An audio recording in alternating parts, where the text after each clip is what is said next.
Welcome to Boring Classic Literature. All of the poems and short stories read on this channel are read by me, a real person. Today I'm reading Burial by Walt Whitman. Burial. 1. To think of it. To think of time, of all that retrospection. To think of today and the ages continued hence forward. Have you guessed you yourself would not continue? Have you dreaded these earth beetles? Have you feared the future would be nothing to you? Is today nothing? Is the beginningless past nothing? If the future is nothing, they are just as surely nothing. To think that the sun rose in the east, that men and women were flexible, real, alive, that everything was alive. To think that you and I did not see, feel, think, nor bear our part. To think that we are now here and bear our part. 2. Not a day passes, not a minute or second without an accouchement. Not a day passes, not a minute or second without a corpse. The dull nights go over, and the dull days also. The soreness of lying so much in bed goes over. The physician, after long putting off, gives the silent and terrible look for an answer. The children come hurried and weeping, and the brothers and sisters are sent for.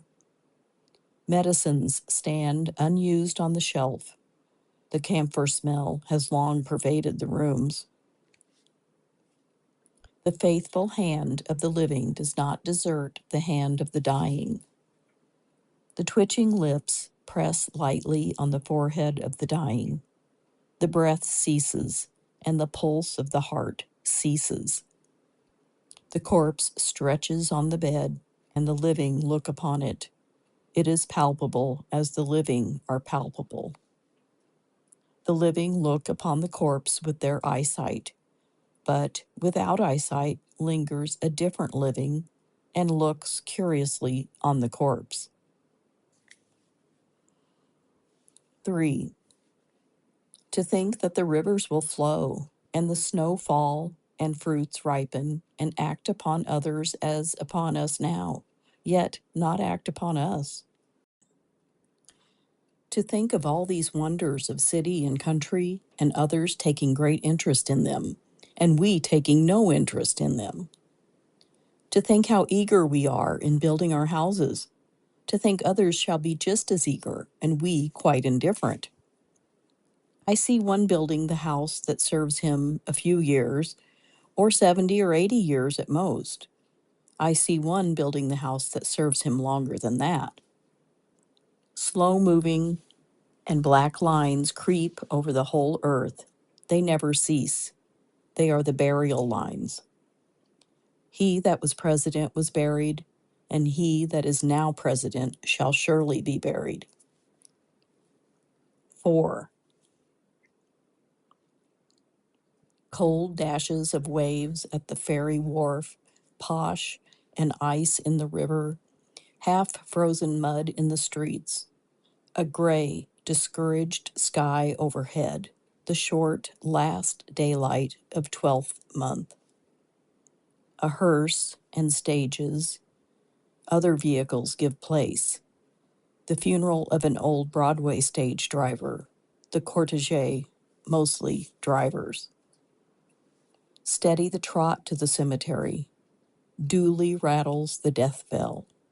The gate is passed. The new dug grave is halted at. The living alight. The hearse uncloses. The coffin is passed out, lowered and settled. The whip is laid on the coffin. The earth is swiftly shoveled in. The mound above is flatted with spades. Silence. A minute. No one moves or speaks. It is done. He is decently put away. Is there anything more? He was a good fellow, free-mouthed, quick-tempered, not bad-looking, able to take his own part, witty, sensitive to a slight, ready for life or death of a friend, fond of women, gambled, ate hearty, drank hearty, had known what it was to be flush, grew low-spirited toward the last, sickened, was helped by a contribution, died aged 41 years, and that was his funeral. Thumb extended, finger uplifted, apron, cape, gloves, strap, wet weather clothes, whip carefully chosen, boss, spotter, starter, hostler, somebody loafing on you loafing on somebody, headway, man before and man behind, good day's work, bad day's work, pet stock, mean stock, first out, last out, turning in at night. To think that these are so much and so nigh to other drivers, and he there takes no interest in them. 5. The markets, the government, the working man's wages. To think what account they are through our nights and days. To think that other working men will make just as great account of them, yet we make little or no account.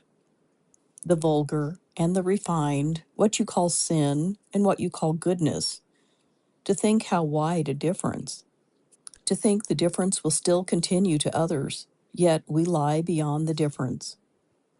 To think how much pleasure there is. Have you pleasure from looking at the sky? Have you pleasure from poems? Do you enjoy yourself in the city? Or engaged in business? Or planning a nomination and election? Or with your wife and family? Or with your mother and sisters? Or in womanly housework?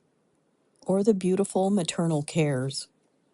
These also flow onward to others. You and I flow onward. But in due time, you and I shall take less interest in them. Your farm, profits, crops. To think how engrossed you are. To think there will still be farms, profits, crops, yet for you, of what avail? 6. What will be well, for what is well. To take interest is well, and not to take interest shall be well. The sky continues beautiful.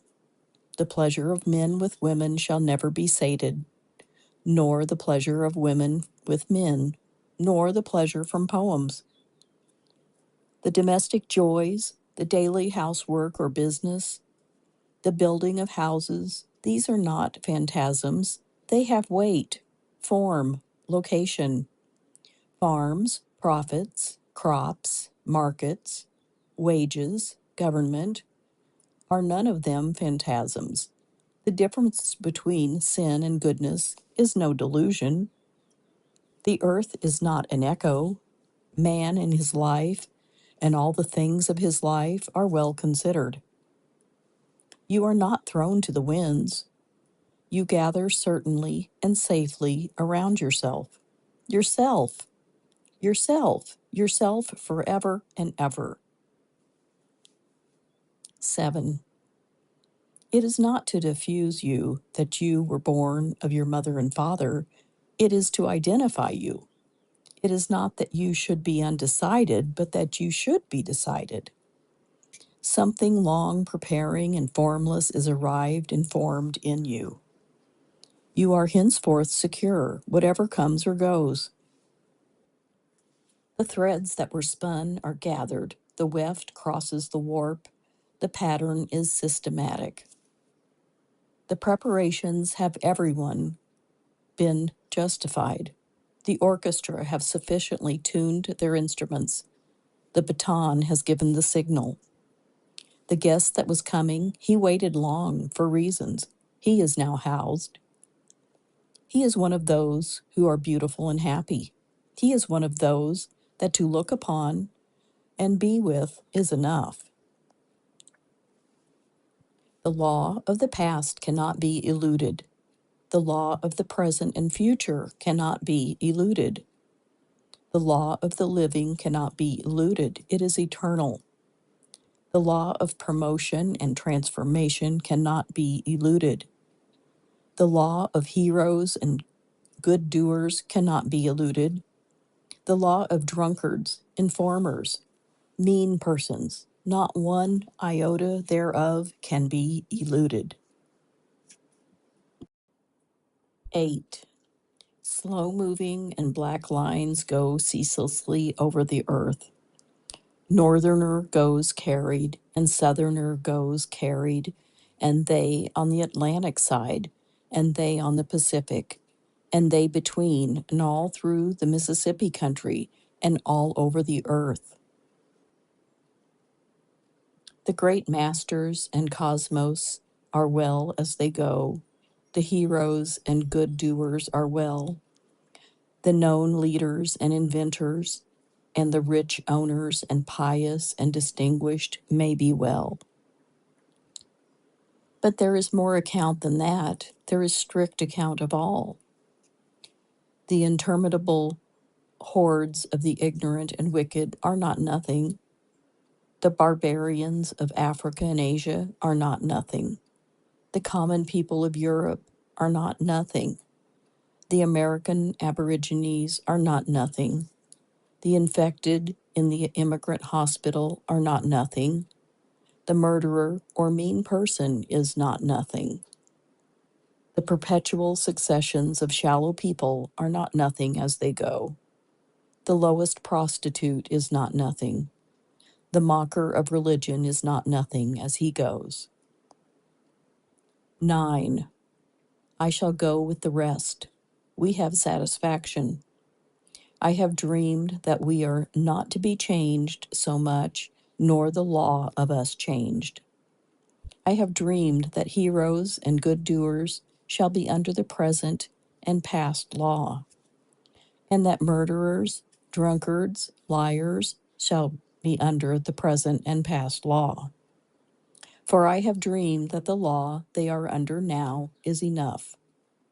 And I have dreamed that the satisfaction is not so much changed, and that there is no life without satisfaction. What is the earth? What are body and soul without satisfaction? I shall go with the rest. We cannot be stopped at a given point. That is no satisfaction.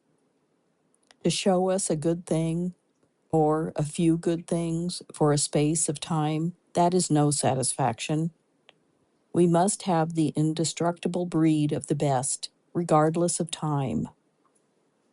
If otherwise all these things came but to ashes of dung, if maggots and rats ended us, then alarum, for we are betrayed. Then indeed suspicion of death. Do you suspect death? If I were to suspect death, I should die now. Do you think I could walk pleasantly and well suited toward annihilation? 10. Pleasantly and well suited I walk. Whither I walk I cannot define, but I know it is good. The whole universe indicates that it is good. The past and the present indicate that it is good. How beautiful and perfect are the animals! How perfect is my soul! How perfect the earth and the minutest thing upon it! What is called good is perfect, and what is called bad is just as perfect. The vegetables and minerals are all perfect, and the imponderable fluids are perfect. Slowly and surely they have passed on to this, and slowly and surely they yet pass on. My soul, if I realize you, I have satisfaction. Animals and vegetables, if I realize you, I have satisfaction. Laws of the earth and air, if I realize you, I have satisfaction. I cannot define my satisfaction, yet it is so. I cannot define my life, yet it is so. 11. It comes to me now. I swear, I think now that everything without exception has an eternal soul. The trees have, rooted in the ground. The weeds of the sea have. The animals. I swear, I think there is nothing but immortality, that the exquisite scheme is for it, and the nebulous float is for it, and the cohering is for it, and all preparation is for it, and identity is for it, and life and death are altogether for it. Thank you for listening to Burial by Walt Whitman. If you enjoyed this recording, please like the video and consider subscribing to the channel so you can hear more poems and short stories. It helps me out. Thank you.